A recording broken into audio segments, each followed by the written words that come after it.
Hello, and welcome to the Beauty and the Sheep podcast, a podcast about all the beautiful, yarny, and fibery things in the world.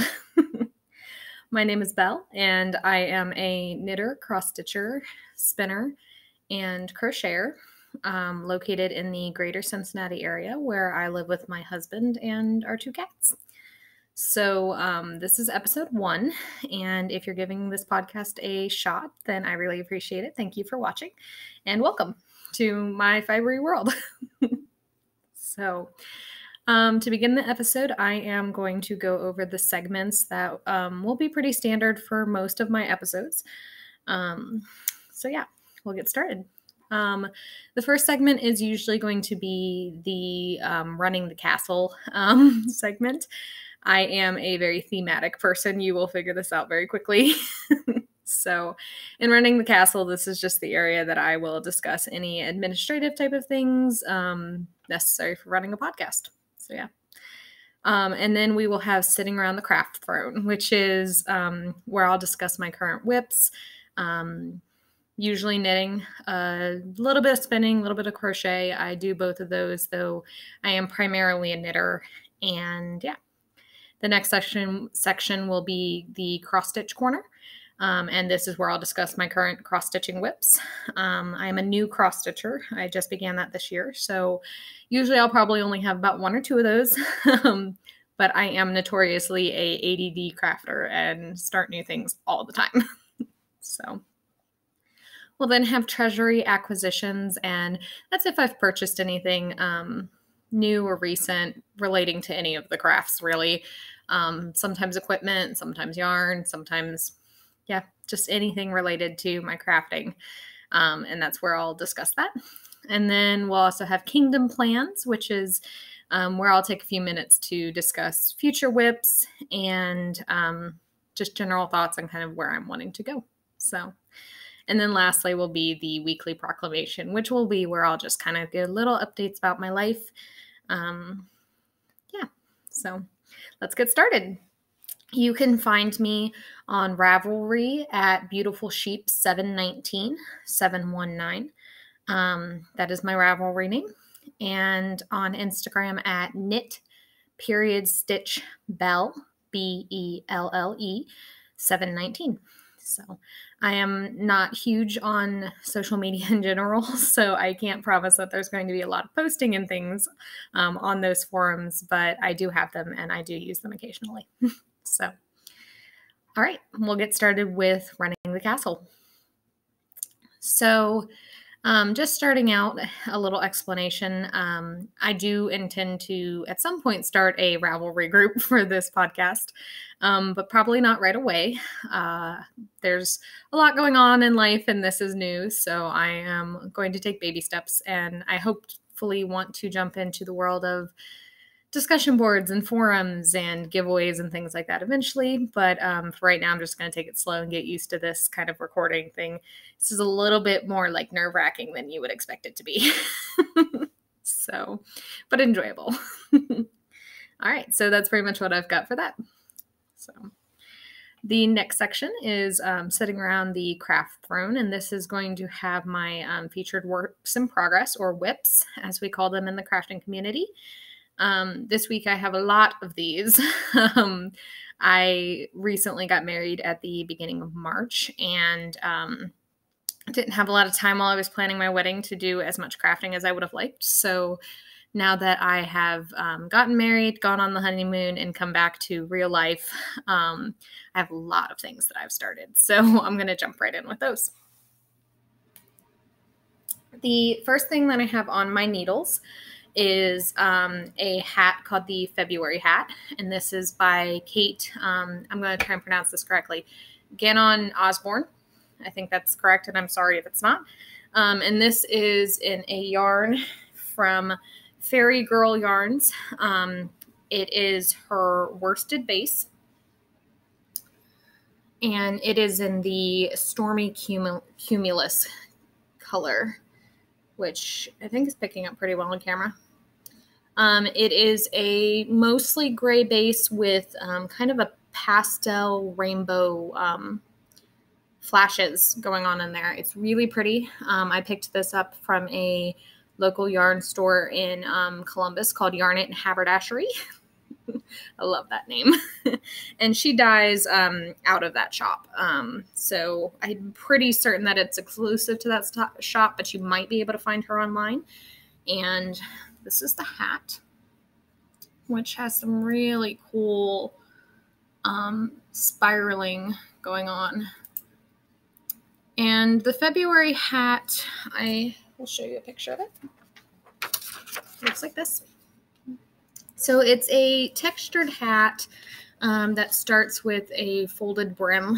Not giving away any of the secret sauce, so I'm just going to show you the picture on the pattern.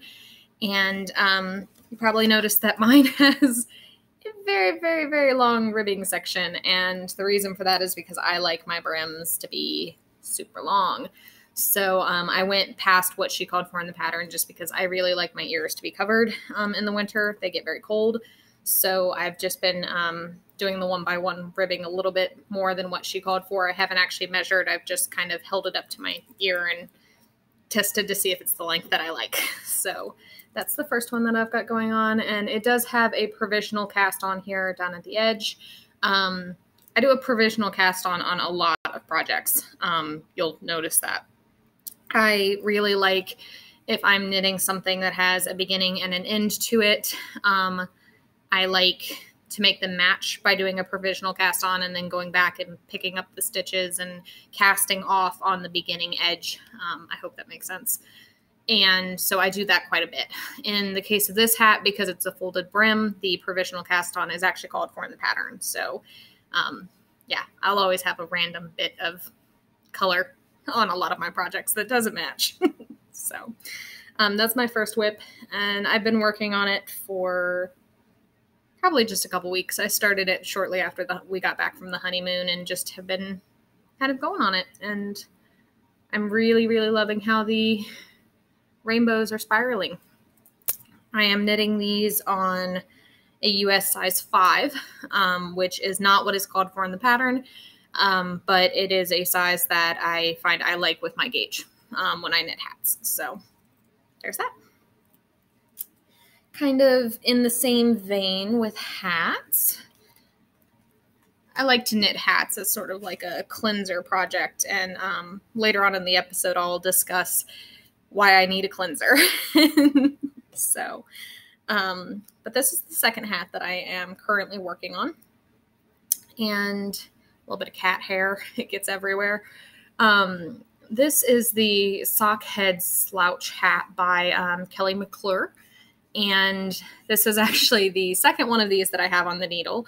The other one is hibernating for a little while. It just is.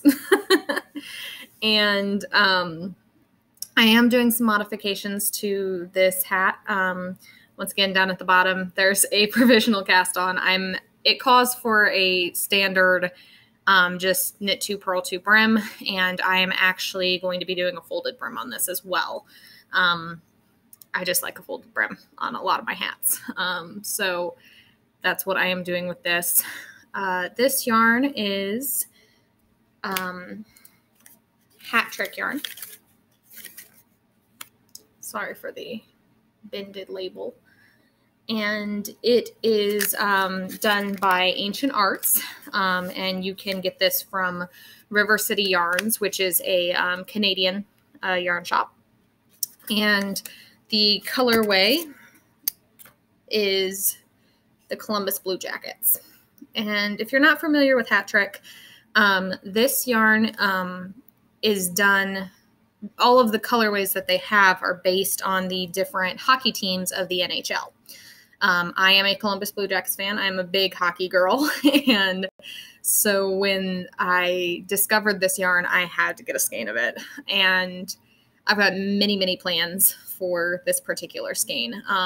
Hat Trick comes in 150 gram put-ups, so about 510 meters per skein. So kind of about 1.5 skein and standard yarn. So there are lots of things that I want to make out of this, starting with this hat. So I really love the way that the colors are speckling. Try and get up close on that. I think you can see the red speckles there. And it's just really, really fun. So right now, we actually just, for the hockey fans or non-hockey fans out there, the Columbus Blue Jackets just had their first Stanley Cup playoff game that we won. And so I'm hoping to knit that hat through our playoff series. So we'll see if I get that done in the next few game nights. So, oh, and I am knitting that on, this is a fingering weight yarn. The other hat was a worsted weight yarn. And this is a US 2.5, which is, I believe, what is called for in the sockhead slouch pattern. So, okay. And then the next thing that I have that I'm working on is a pair of socks. I love to knit socks. I have a lot of socks on the needles. And in particular, I love to knit socks for my husband, Peter. I have knit him socks from very early on when we started dating. We've been together for 3 years. We just had our 3-year anniversary. And he wears his hand knit socks every day. So most of the socks that I finish are for him. I have a lot of marinating whips that are socks for me that I just don't get around to finishing as much because I'm usually working on a pair for him because he does wear them every day. He works in a professional capacity, so having a nice pair of hand knit socks that he can wear to work is something he really likes, and I really like to knit them for him. So this is the next pair for him. The last pair of socks that I finished for him was actually for our wedding, and I'll get around to showing those at some point when I get into finished objects, probably not this episode, but in the future.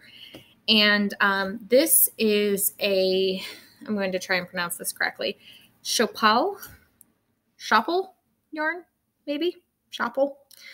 And this is the Shopal Boots base, which is a fingering weight yarn.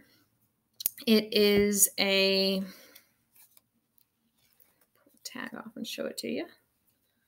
So, Shopal Boots.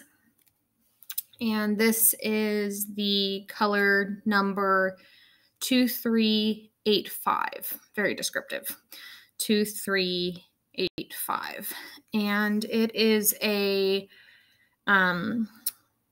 superwash wool, polymade, cotton, and nylon yarn. And I bought this from a shop that is local-ish to me in Mason, Ohio, called Main Street Yarns. Very, very wonderful shop. I love Lise and all of her ladies over there. They are absolutely amazing. Very, very nice people. And I went in to find some yarn that had either some bamboo or some cotton in it for him. I recently finished him a pair of socks out of an opal colorway that had bamboo, and they are probably his favorite pair. He really, really loves how they softened up and just how comfortable they are to wear. So I got a couple of skeins of this. This is the first one that I've cast on for him. And I have only done the ribbing on it thus far. There is no specific pattern to this sock. I kind of have like a standard sock recipe, if you will, that I like to use. Depending on what needle size I'm using, I do switch between needle sizes depending on whether I'm dealing with a lighter weight of fingering weight or a heavier weight of fingering weight yarn. So in this case, I am knitting these on size 1.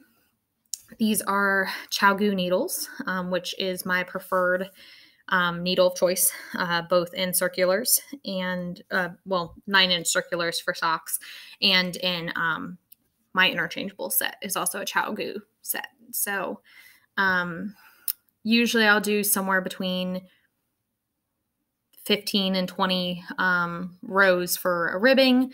I do like a substantial cuff on my socks. And then he likes his socks shorter. So usually it's about 20 rows of stockinette, and I will either do a heel flap and gusset or a cut in afterthought heel.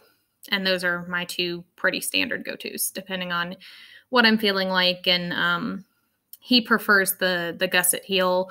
I prefer a cut in. So it just kind of depends on what I'm feeling like that time. So there's those, and I'll show you the cake. So it's got browns and greens and kind of like a navy and purple in there. His favorite color is purple. And yeah, so that's all there is to say about those. I'm enjoying them. The yarn's really nice. It's my first time working with it. And I generally like knitting with things that have wool and cotton or bamboo. Like I just in general like that blend. So they're pretty nice. And I just am carrying these around in my purse and getting work done on them when I can. So flip my show notes real quick. So the next project that I have is a bit more of a substantial project, and it is in this little bag that I think is adorable. This is a bag from Michael's big box store, and I don't know if there are Michael's everywhere, but that is here in the United States. Michael's is one of the big box craft stores that we have. I think I caught this on sale with a 50% off coupon and didn't pay maybe $6 or $7 for it, but it's an adorable little bag. I love dandelions, and yeah, it's canvas and it's really sturdy, which is great. So in here, I've got the yarns for my bounce blanket, and this is a blanket by Tin Can Knits. It's been out for a while, and I am making a baby blanket for a very dear friend of mine who is expecting her first little girl. So I am knitting this out of 2 yarns. The first one is, this is Chiron and Pantone. And I believe that this is called the Purple Scribbles, I think is what the colorway of this is. That's what they have here, but I'm not sure if that's actually the colorway name or not. I imagine it is. I think it is, but I'm not 100% sure. This is a acrylic, nylon, and bamboo. It's 60% acrylic, 20% nylon, and 20% viscose from bamboo. So it's a very, very soft acrylic yarn. I thought it would be great for a baby blanket because the bamboo will make it a little bit cooling, and she's having the baby in May, so I thought that would be appropriate, and I really like the colors. The inspiration picture here is macarons, and I thought that was just adorable. So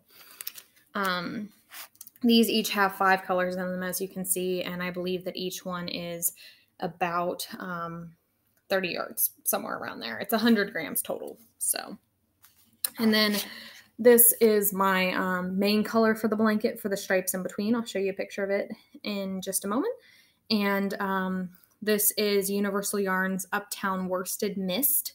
It's an anti-pilling 100% acrylic yarn, and this is appropriately in the baby pink colorway.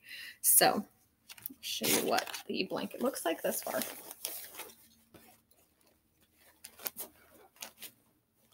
It's a little bit tangled up. There's a lot of ends on it already, and I'm not very far. So it's a lace style baby blanket with lace on both sides, and it's got garter ridges in between. So all of the garter ridges will be that baby pink color, and then I am going to progress through the gradient of the Chiron yarn. So I had 2 skeins, hanks, put-ups, chains, that's what we'll call it, chains. I had 2 chains of this Chiron yarn, and I'm just on the very darkest color right now.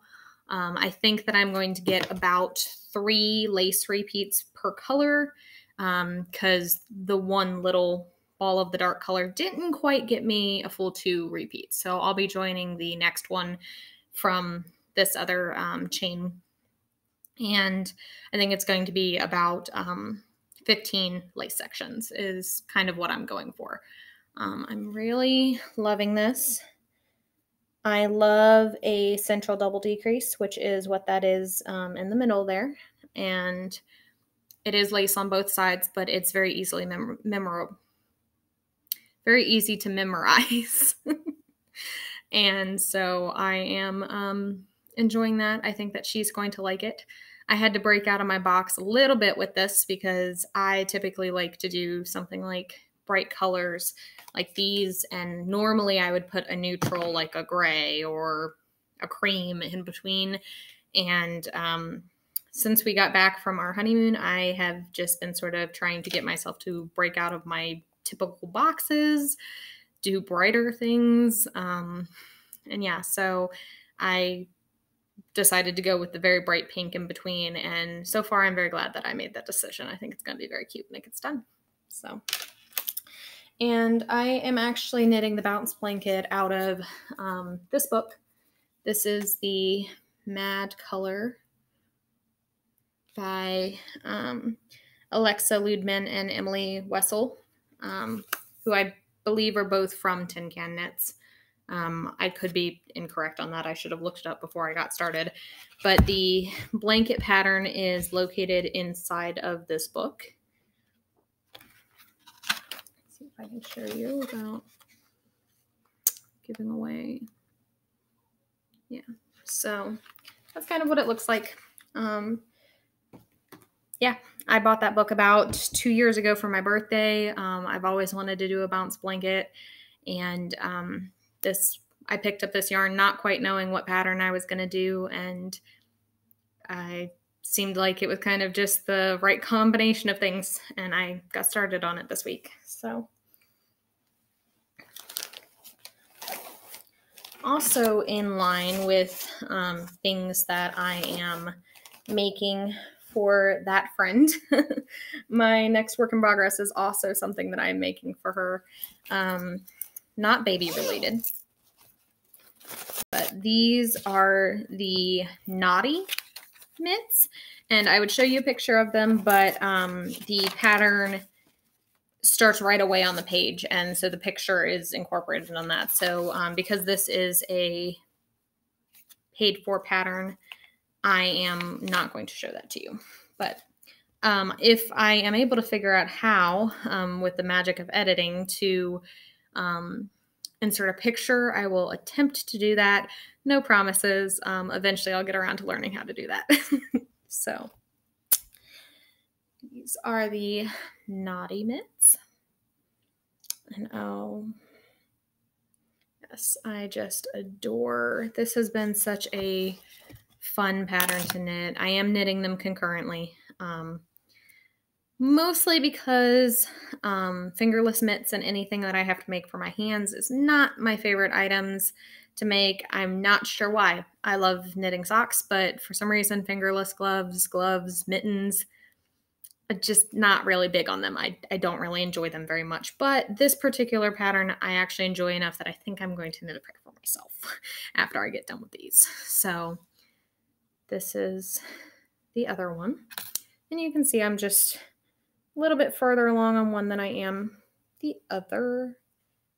And that's because what I've been doing is I'll knit through a full section on the one and then go and knit that same section on the other. And because these are fingered gloves, there is a right and left glove. So I actually have the pattern printed out twice. And I've sort of just X'd through on the right one, I X through all the left, and on the left one, I X through all the parts that are specific to the right so that I can really keep them separate. That just works in my head. Trying to follow one pattern when I'm knitting two items that have directionals on them is very difficult for me. So that helps me keep that straight. And on the left glove, I have just gotten through doing the thumb gusset.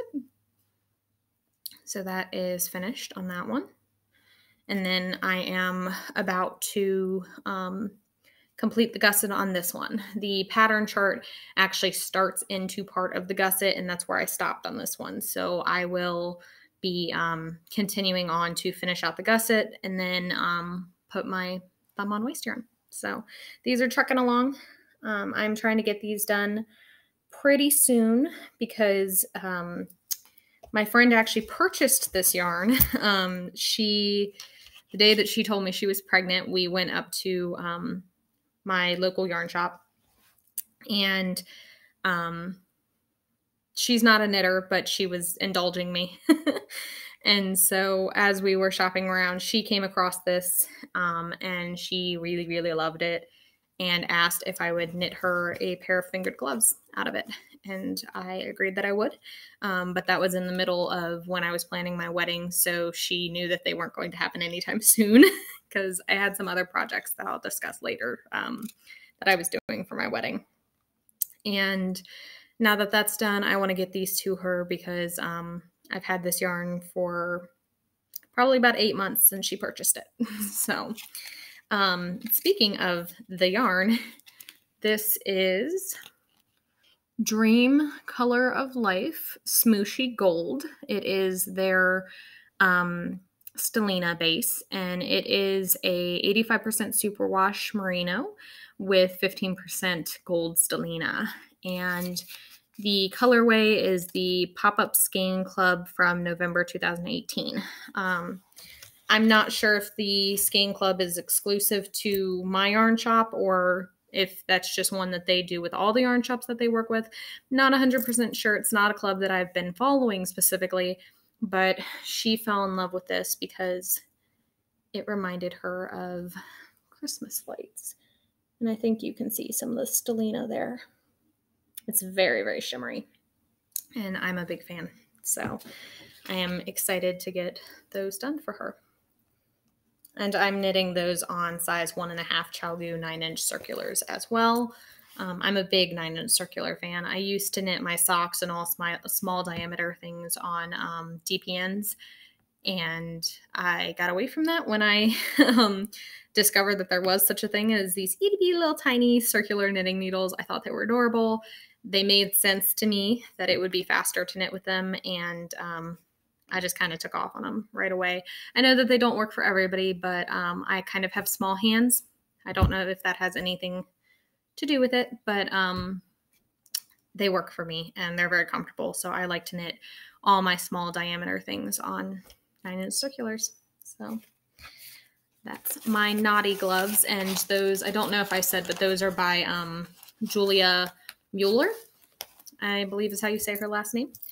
So, and they are actually homed in this little manatee bag that I have.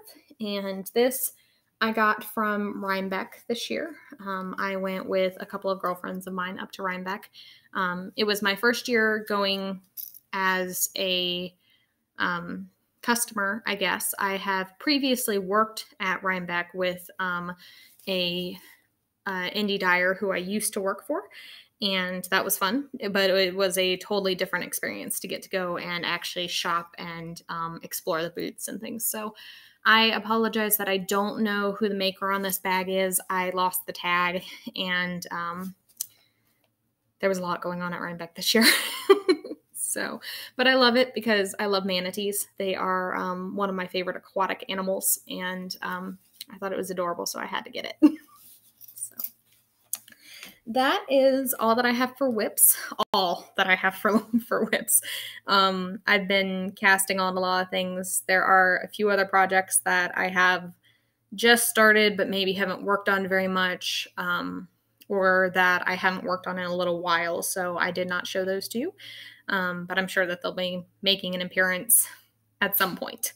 Like I said, I do work on a lot of projects at once. I am a very ADD knitter, but I also finish a lot of projects. I kind of go through cycles of big pushes of finishing a lot of stuff and then big pushes of lots of things started. And right now I'm in a lots of things started phase for sure.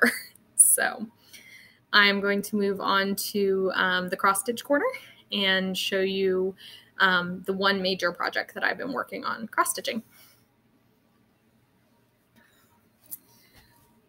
So this is my current cross stitch project. It is in this cute little gray bucket.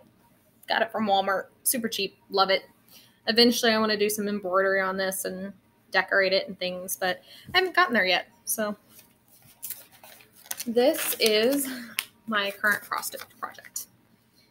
And this is the number 437 Dream Big Little One. This is by Nikki Patterns and or Nikki Pattern. Yeah, Nikki Pattern, singular. And she is on Etsy, and she's a pattern designer for cross stitching. Yeah, so it's a cute little fox. Says Dream Big Little One. This is also for my friend who's having her baby. They are doing the nursery in a woodland theme. And so I thought that this would be perfect. I don't think she's going to watch this until I tell her that I've started podcasting, and then she may or may not. But if you're watching later on in the future, hi, you'll have already seen this, hopefully, if I get it done. So, and if I haven't gotten it done by the time, getting around to seeing this, then here it is. It'll get there eventually. She's a very dear friend of mine, and she knows that I'm all over the place. So she's very used to that with me. She's very tolerant, and I love her very dearly for it. So this is the progress that I've made on this thus far. I've just done the outline of the little fox, and I'm now starting to fill in the body. I don't have a particular style of cross stitching. I do, I don't remember what the name of the technique is now. I believe it's Dutch style. That could be incorrect, and if I'm wrong, I'll try and pop a little note in here and fix that. But essentially I do the style where you knit half of the stitches all at once and then go back and complete them. If you don't cross stitch and that doesn't make sense, I'm sorry. But I decided to just do the outline because this fox has a lot of solid blocks of color to fill it in. And so I did the outline first so that I could just kind of seamlessly, just kind of mindlessly start filling in those blocks of color without thinking too much about the counting on it. I do counted cross stitch, and yeah, that's what I've got for him thus far. And I think it's absolutely adorable. I'm enjoying it. All of the flosses that I'm using are DMC, and the fabric on this is a 14 count Aida that I believe is the oatmeal color of Aida. So it's got kind of a more like rustic color feel to it. The original pattern was done with white. I just decided I wanted to have some fun, so I did a colored Aida for this. These are my little needle minders. I actually made those myself. So those were a recent small craft that I decided to do. And for anybody who doesn't cross stitch, these, when you are stitching, if you need to set your needle down for a moment, these are what you can do it on. They're actually magnetic, and they've got very, very strong magnets. So I just caught the back magnet on that, and the needle will just kind of stick to that so you can get up and use the bathroom or grab a snack without being afraid of your needle falling, which is important so that you don't step on your needle. But especially if you have animals like I do, it's important so that you don't have to be stressed that they might accidentally swallow one of your needles, and then you'll end up with very large vet bills, and nobody wants that. So I created some needle minders for myself just out of some buttons and doodads that I got at Michael's and some magnets. So that's pretty much all there is to say about that. So I will take a moment to kind of explain how I got into cross stitching. I actually cross stitch because my grandmother cross stitched. I was raised by my grandmother and my grandfather and my biological aunt, who I refer to as my mom. And my grandmother was a huge cross stitcher, and we lost her 2 years ago to cancer. We'd been battling with her for about 7 years. And so in part of grieving for her because she was very, very dear and very important to me. One of the things that my therapist recommended working through my grief was to do something that reminded me of her and made me feel a special connection with her. So she liked to do printed cross stitch and did that all the way up until she passed. And so I picked up and started doing counted cross stitch, something just slightly different so that it wasn't necessarily replicating what she did, but it was still connected to her. And I kind of fell in love. I never really thought that I'd be big on any kind of sewing, to be honest. That was more her thing than it was my thing, but I actually really do enjoy it. It brings me a lot of peace and just makes me feel still connected to her and keeps that craft alive. It's not something that a lot of people do nowadays, and it was really important to her. And yeah, I may discuss in the future more to do with her. She was a huge part of my life, and I miss her very, very much. But the cross stitching is part of my process and my journey on moving on with her loss. So it's become very close to my heart, and I am glad that I finally kind of picked it up. I'd felt like since I had lost her, I kind of felt the urge to, but I think finally hearing from my therapist, like, you should do this. Like, if you're feeling like this is something that is, calling to you, then do it. And that's just kind of where I'm at in life. I'm in a do it kind of a place. So yeah, that's that. So, alrighty. I have 2 finished objects to share with you, and neither of these are like recent finishes, not like within the last week or so, but they are both within the last few months, and my major wedding projects, which I'll go ahead and explain. So I decided in the middle of last winter that I wanted to knit shawls for my wedding. I had already started one shawl that was supposed to be for me to wear down the aisle at my wedding, and I got that one done. I'd started it right after we got engaged, which we'd been engaged for 16 months. So that should give you an idea of how long I'd been working on this shawl. And mostly that was because I kept getting distracted going and working on other things. So I finished this shawl, which, funny story about the bag, sorry for the crinkling. One of my bridesmaids was my future sister-in-law, and this was the shawl that she wore, and when she returned it to me, she bagged it up, which is funny because the other shawl that I have was also returned to me in a bag. So I found it amusing that they wanted to care for my shawls, and I very much appreciated it. So this is the this is the Waiting for Rain shawl, and this is by Sylvia McFadden. McFadden, yes, I think that's correct. McFadden, Sylvia McFadden, Waiting for Rain. And I knit this out of 3 colors of Destination Yarns, which is a Ohio-based independent dyer. Her yarns are gorgeous. She bases her yarns and her colorways on different travel locations and different places. And man, she hits the colors like just spot on. It's phenomenal. So the first color that I'll talk about here is actually that pink color. And that is the Roadside Wildflowers colorway.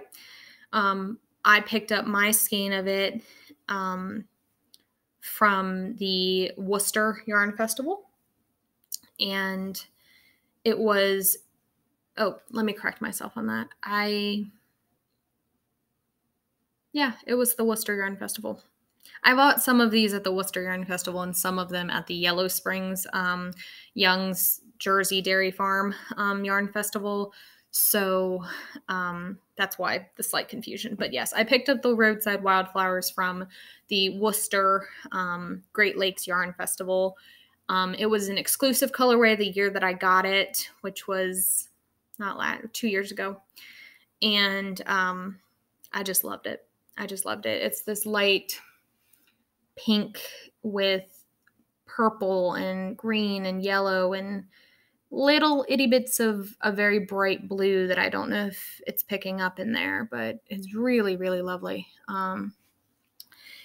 So yeah, I picked that up at Worcester. It was the first yarn festival that I took my then boyfriend, now husband, to. He is very indulgent of my knitting, and he actually enjoys going to yarn festivals with me, which I am very fortunate in. And so I picked that up. That was well before we were engaged. It was kind of sitting around in my stash. And after we got engaged, I decided that I wanted to knit it into a shawl for myself. So at the Yellow Springs Yarn Festival that same year, I picked up the 2 other colors in the shawl. This dark plummy color here. This is Witching Hour. I believe so. Let me double check myself on that. Witching Hour, yes.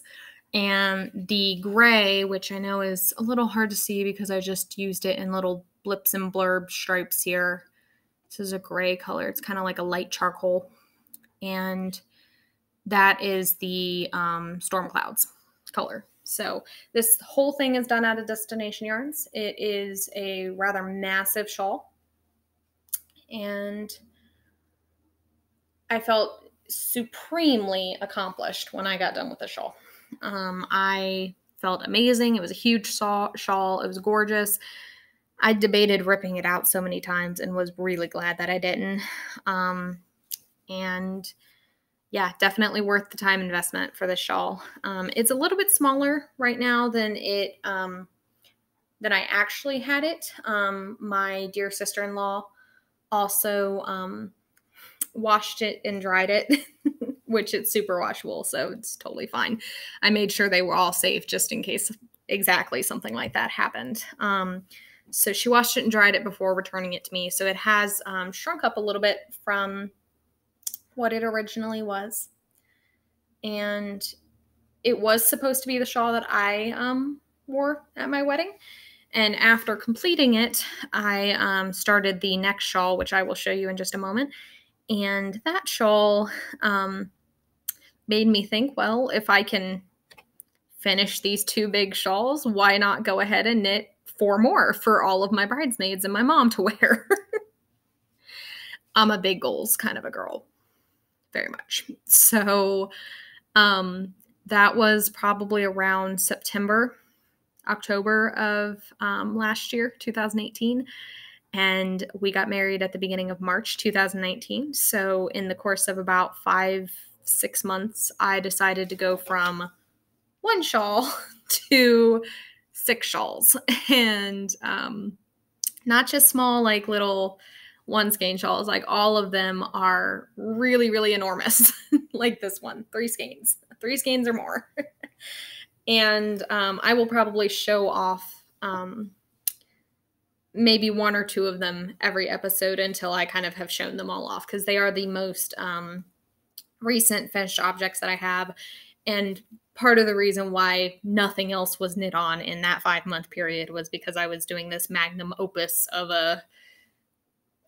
I'm a little ridiculous.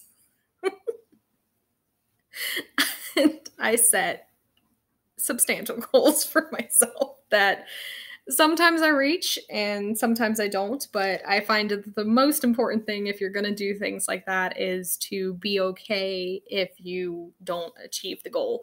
Be proud of what you did get done and not what you didn't get done.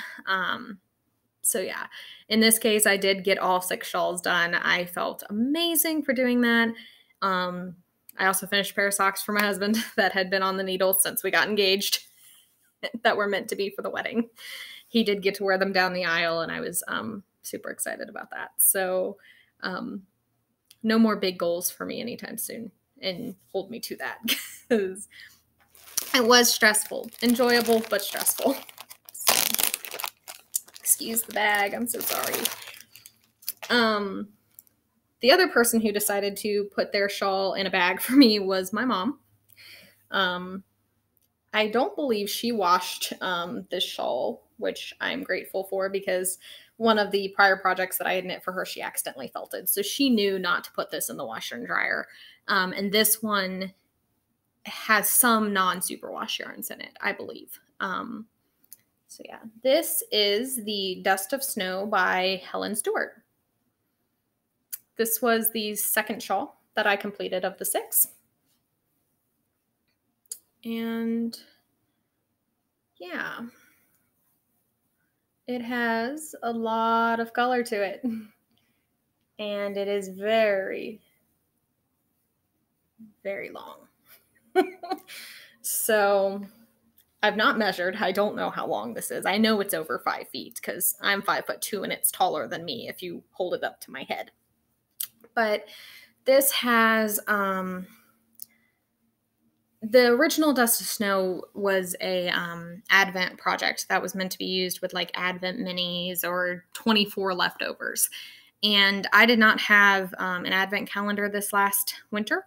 And I also did not have 24 leftovers that coordinated with the colors of the wedding, which were plum and gray, with a little bit of blue, and it was a colorful wedding. So as you'll see going through these shawls, there's a color theme for sure. So what I did instead was I took 12 colors that I had in my stash. Some were leftovers. Some were, I stole them from full skeins that happened to, coordinate. And yeah, so that's how I did that. The colors in this first color down here, the border color here, is from a sock blank by Leadingman Fiber Arts in the A Single Wish Can Change the World. This is Lolo did it in Steel Magnolias. I picked that color because Steel Magnolias was mine and my grandmother's favorite movie to watch together. So I was very excited to get to include that. This is Mrs. Crosby's in the Midnight Aubergine colorway. This was, I'm not sure who the brand of this yarn was. I got it from my local yarn shop. It's actually a lace weight merino and alpaca, and it is a yarn that I used to knit my grandmother a chemo headscarf. She lost her hair during one of the chemotherapies that she went through. She went through like several of them, like 8 or 9 that we tried, and some were more successful than others, but during one of them, she did lose her hair. And I knit her a headscarf that I will show at some point on the podcast. I have it. This was some of the leftovers from that, which I was also excited to get to include. So this one is the Destination Yarns in the Stormy Clouds colorway, Destination Yarns in the Roadside Wildflowers from the other shawl. This was, actually, I got those mixed up because this one's a blue-gray and this one's a gray-gray. So this is Stormy colors, and this one is actually Fiber Optic Yarns in the Carbon Copy colorway. This is the Destination Yarns in the Witching Hour. And then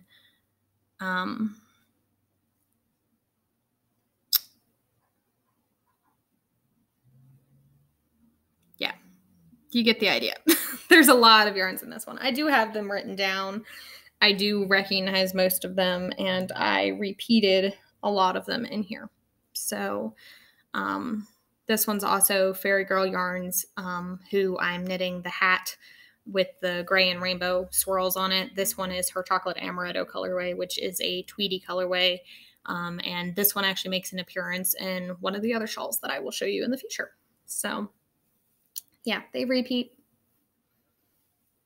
And if you do, I will have all the colorways listed in the show notes, which will be found down in the description box below. Yeah, I did not put them in order on the show notes. So that's why some of the ones that are kind of similar in color, I didn't identify very well because I didn't look at them very hard before I did this. So bear with me for that. I apologize, but this is my dust of snow. Yeah. So those are the first 2 shawls, and I will show you the other ones in order in the next few episodes. So I will now move on to treasury acquisitions. I don't have any right now. I am in a very unique situation with my stash in that I have a lovely friend of mine who I will call the Yarn Fairy Godmother. That's not actually like a social media name. That's just what I like to call her because she's very, very sweet. And she has destashed quite a bit of her prior stash to me. And while she did that, because she did that, I should say, I have a lot of yarns that I might not have otherwise had access to. I started knitting when I was 14, and I am now 24, so I've been knitting for 10 years. And naturally, when you're a teenager and young in 20s, money is not always something that you just have a lot free of. And so she, in destashing, what she did to me, gave me access to a lot of things that otherwise I might have been very selective in purchasing. And that was an amazing gift on her part. And she just wanted the yarns to be used by somebody who would love them. And I have several knitter friends who have taken some of them, and they've definitely been put in good homes, and it's been wonderful. So some yarns that I have, I don't have tags to, or, may not have to be able to provide the information. I will always do my best if I have the information to give to you. But because of that, I am a little bit selective in yarn buying because I have quite a large stash. And yeah, so right now I am working on trying to reduce my stash by knitting out of stash. I don't want to call it a yarn diet. I don't like that term, the big evil diet word. But I am trying to be very specific in what I buy, have projects in mind for it already if I can, or if I'm buying to, say, do a large shawl and I've got 3 skeins and I need 1 more. I'm not going to tell myself no. But likewise, I'm not just purchasing because it's beautiful, which I do in other times too. But so I don't have any yarn to show off this week, and I don't really have any other crafting supplies that I've purchased relating to cross stitch or anything like that. I do have coming in the mail a Stanwood ball winder. My husband knows that I do quite a bit of winding, as showcased by the number of whips that I have. And my previous ball winder was just a loops and thread one from Hobby Lobby. I've had it for many, many years, and it still works great. But I have a friend of mine who I recently taught how to knit socks. She was not previously a knitter, and she wanted to start out with knitting socks, and that was quite wonderful, and she's doing amazingly on them. But she's kind of taken off with projects, and so I decided to give her my previous ball winder, and we purchased for me the new Stanwood. So that is due to arrive any day now, and I am very, very excited for it. And that's pretty much what I've got on acquisitions. So as far as kingdom plans go and what I'm hoping to work on, starting all the things, which I've kind of already done quite a bit of. There are so many things that I want to start. I'm definitely in a place right now where I'm very like, ooh, pretty, let's go cast that on. And then I kind of have a inner debate, if you will, about, oh, I really shouldn't cast anything else on. I've got all these whips, all these great projects to work on. And then I stop and I remind myself that I'm post-wedding and post-honeymoon, and all I'm doing right now is working and crafting, and who's to say I can't start it if I want to start it, you know? I'm a big proponent of that. Like, if your knitting makes you happy, do what makes you happy, what brings joy into your life. And if right in the moment that means starting 3 pairs of socks, then I'm going to start 3 pairs of socks. I can't guarantee I'll finish them. And sometimes I do go back and I have to reduce the whips and rip out, reskein, and restore the yarn. But I'm okay with that because I shouldn't restrict what makes me happy, and knitting makes me very, very happy. So if that means that I take on, 10 whips at once and get started on things, then so be it. I do finish quite a lot of them. I don't have to rip very many things out, but I'm very much big into that right now. So the only really big future plan project that I have, I do have the yarn to start a Find Your Fade shawl. I've wanted to knit one of those for years. I can't believe that I'm thinking about doing another massive shawl after knitting 6 of them over the winter. But I do have the yarn for that set aside. I purchased it as a Christmas gift, and it'll get started at some point. I just haven't felt overly pressed right this moment. So, but that's going to be coming, and that's kind of it. I don't have any other patterns that I've been like, ooh, like, and really want to do right now that I haven't already started. And as I said, there's some things that I only have like the first 3 rows done on, and so I didn't bother showing those this episode, but they'll be coming up soon. So yeah. Other than that, I'm going to take just a little bit of time to do the weekly proclamation. I don't know if this podcast will be weekly yet. I'd like to do weekly, and I do have the downtime enough to, but it kind of depends on how much I get done. I want to actually have enough progress to show you guys something, has happened. So could be weekly, could be bi-weekly, could be monthly. I don't quite know yet. So we'll figure that out as we go. But just for what's kind of going on in my life currently, as I said, I'm just working. I work as a receptionist at a massage studio, which is a really, really fun job. And I'm working part-time currently. My husband is finishing up his bachelor's degree. In the next few weeks, we'll be celebrating his graduation. So that will free up more time with him, which I'm looking forward to. And spending a lot of time crafting, a lot of time knitting, a lot of time cross-stitching, doing a little spinning. Like, it sounds kind of boring, but I haven't had a lot of peace over the last year and a half with wedding planning. So I'm enjoying some much needed downtime and much needed normalcy in life. And yeah, that's kind of what's been going on. So other things that I enjoy, I am tea obsessed, and I'll tell you what I'm drinking right now. I think that's a podcasty thing to do. I'm actually drinking some David's tea in the peanut butter cup flavor. It smells like a Reese's cup in a cup of tea, and it tastes like a Reese's cup in a cup of tea, which is phenomenal because I love peanut butter and chocolate. So this is in a mug that I got from Disney for a honeymoon. This was my souvenir that I brought back. And it's gone a little cold right now, but that's okay. I like my tea hot and cold. I'll drink it any which way. I just really like tea.